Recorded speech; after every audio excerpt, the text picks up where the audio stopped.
and how it impacts on individual and results sometimes in suicides, homicides. And as we went to the break, we were looking at, children, adults, being depressed, being anxious, taking medication versus not taking medication.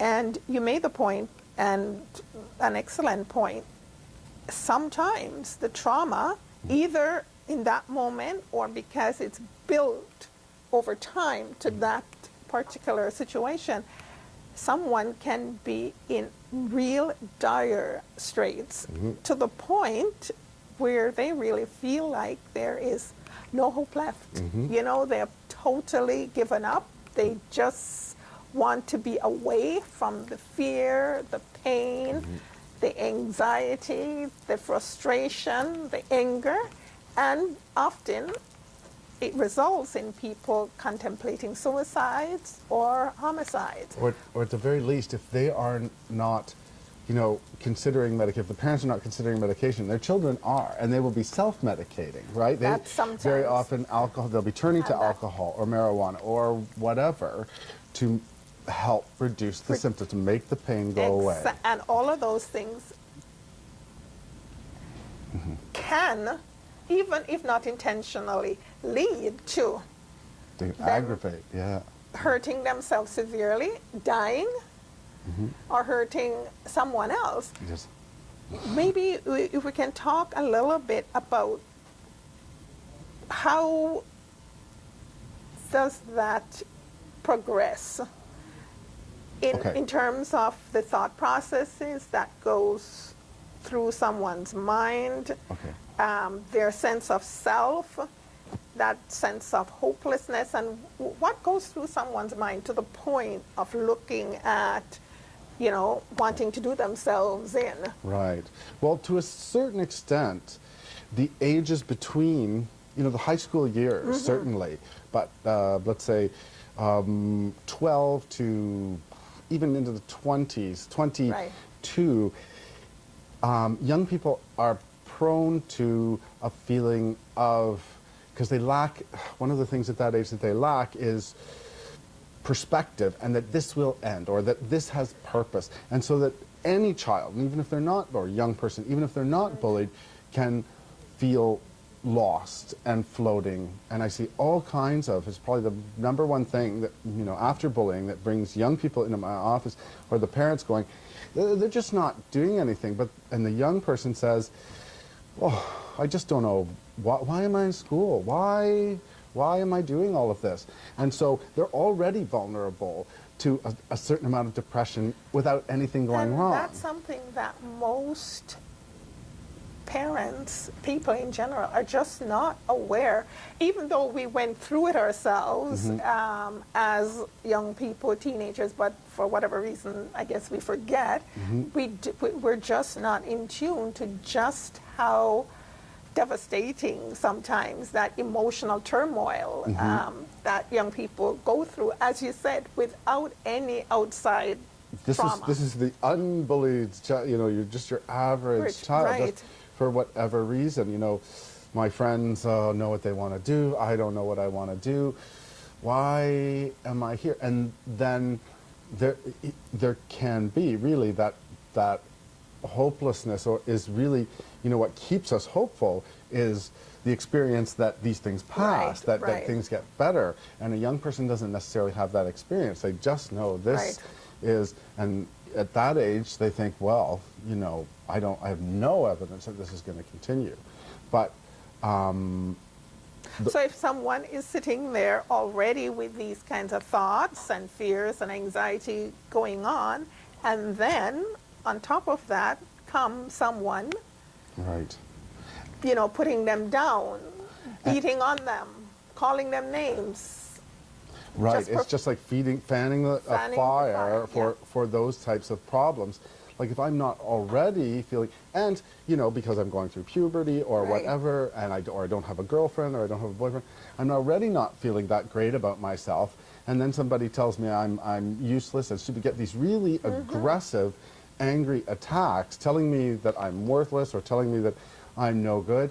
It's just so easy to buy into that and start to to believe, well, imagine getting up for your day and not going, I'm going to school and I'm going to have a good time, but Right. I don't know what I'm doing. I don't know why I'm here. And when I go to school Right. today, Right. people are just going to be mean to me. Right. Everybody hates me. It's so easy to slip into a place where I don't want to be here anymore, or I certainly don't like being here. And people who don't experience anxiety and depression or are shocked that, life, isn't enjoyable, for lots of particularly young people, no, it's not. It's so true. That is so true. And as you said earlier about having perspective, because that often is what, Smithson, in this moment, I'm angry and hurt and upset. And to that person, that's life. That's their life. This moment will be forever. And they're just not able to see beyond, or if, tomorrow, later, to 5 minutes from now, something. or if it's could been change. a period of time, if it's been how many months or a year at that age, that's what lifetime. percentage of your life? Yeah, that and lifetime. and you're looking ahead to your future Right. again with no experience that there is a future after that. Going, as far as I know, this has been the way it is for this long. This could very well continue, and so. And that, strangely, a lot of people don't realize that the truly suicidal person is, they believe, taking their best shot. Like, this is their best shot at happiness, because they go, well, I'm not going to experience it here. If I'm dead, I don't know what that's like, but it's got to be better than this. Can you explain that? Because that's an interesting point. This is your best shot for happiness, killing myself. Well, I think a lot of people find a lot of difficulty understanding that. Well, I guess the fundamental is the same thing that leads to drug use or alcohol Right. use, which is, I just want this to end. I just need to get away from this. And if I believe, again, that I can't see the future, that I cannot see out, lying in a Right. hole, people Right. describe, I cannot see stars over my head. I do not see any future in my whole life. And so why not wrap it up now, right? Like, I'm shortening to them at the time, it is something like euthanasia, that they Right. are, looking at a lifetime of suffering. So I'm going to, and maybe it's extreme to say, it's my shot at happiness, but at least ending my suffering. Right. So it's more about ending the suffering, getting away from the pain and the trauma, as opposed to wanting to die. No, I think that, well, it's very difficult. They describe an ambivalence towards the difference between life and death.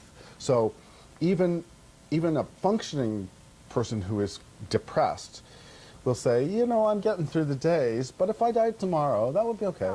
They don't. Right, they don't celebrate. There's no celebration in life. It's just, I'm functioning. I'm getting through the days, but not necessarily that death will bring happiness. But can't be much worse than this, That's Interesting.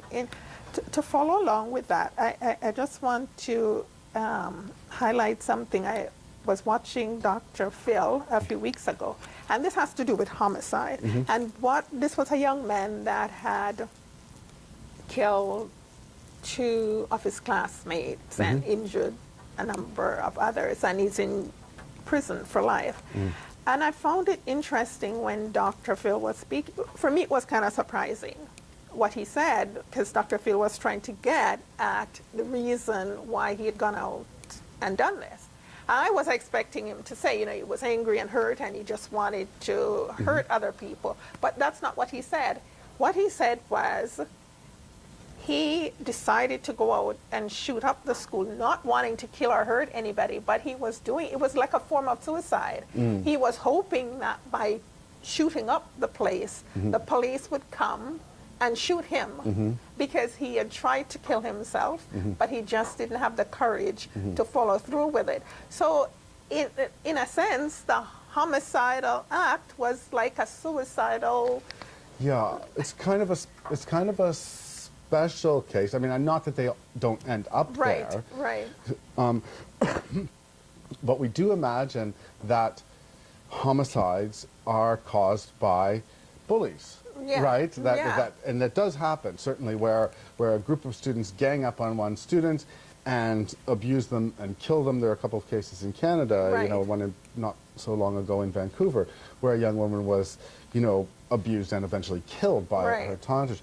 But the interesting thing is that statistically, the people who kill people in schools are not bullies. They are the bullied. Bullied, They right, are the right. abused. And the reason for killing is often revenge or often revenge. That you hurt me, and this is I'm the gonna only hurt. way that Right. I can hurt you now. You're bigger and stronger than me, but I can kill you. And so, yeah, statistically twice as likely Right, right. to be involved in a homicide situation. So when, again, and I hope that gives people a new perspective on bullying, because we often think, well, oh, poor Amanda Todd, poor bullied person, that they might commit suicide.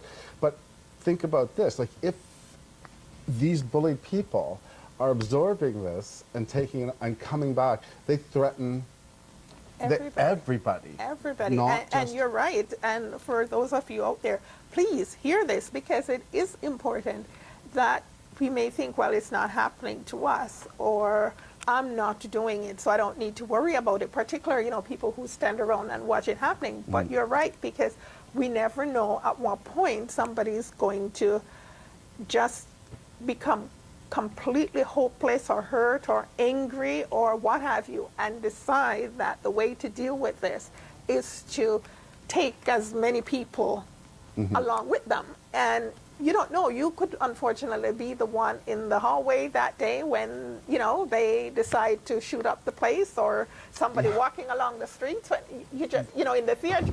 That's who it. knows? And you look at those killings in Columbine, the examples from the United States, where those kids were the outsiders. They were the ones that they weren't bullying anybody. Not only are we all vulnerable to the possibility, but bullying, we all have a breaking point. Yeah, we all have a point. all have a breaking And point. again, without that, young persons without the perspective to be able to step And at back. that point, we're going to be taking a quick break, and we'll be right back. Very good point.